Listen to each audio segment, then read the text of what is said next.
The all-big opposition meet which took place in Bengaluru yesterday. Well, congratulations on India, but with a bunch of contradictions that are emerging, Mr. Chadha, do you see this sustained till 2024?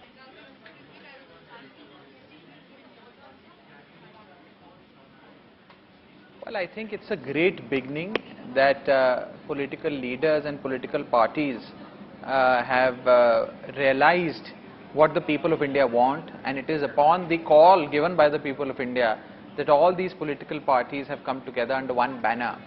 And in the first phase, the first official announcement of this group is the unveiling of a beautiful name.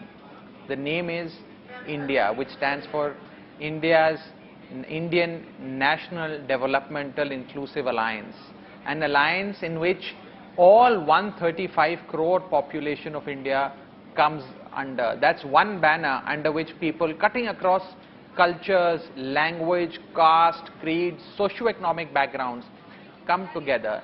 And to sum it up, let me say this, that whenever India fights against somebody, India wins and the enemy loses.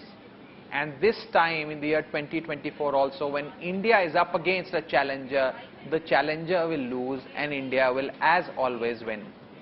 Mr. Chadha, the fact is you talk about this lovely name that has been coined for your alliance.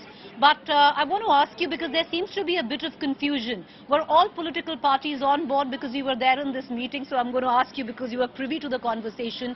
Were they all bored on the name of India? Because now indications suggest that possibly Mr. Nitish Kumar from the JDU left parties were not very keen on the name India. Also, what D stood for, development or democratic, there was a bit of a disagreement on that as well.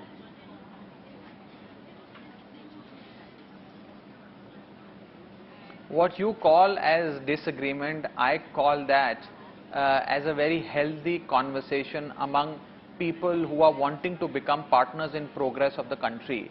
What happens in the room, Preeti, stays in the room, and I will abide by that principle. But let me say this, that ultimately the name that has been coined and put out was a name that was arrived at with complete unanimity, and everyone was at board, where everyone was on board. Whenever decisions are taken in a big group, people have different suggestions and viewpoints. But the beauty of this whole thing lies in the process that has followed, in which people are brought on board and either agree or are convinced about a particular idea. And I think this name is a great beginning. And this has, quite frankly, is giving sleepless nights to the BJP. The BJP that never required even a single ally, who used to very pompously say, "Ek akela sab par bhaari," today needs allies. Today they need 38 political parties to come under one banner to fight against India. But I feel that India is going to win, and these 38 political parties, some of them do not even have representation in parliament, some of them don't have representation in legislative assembly or at the federal level, at the federal parliament, are being brought on board by the BJP. This is nothing but a sign of weakness and admission of weakness on the part of BJP, which is today mighty scared of this new coalition, this new alliance, this new group, this new formation called India.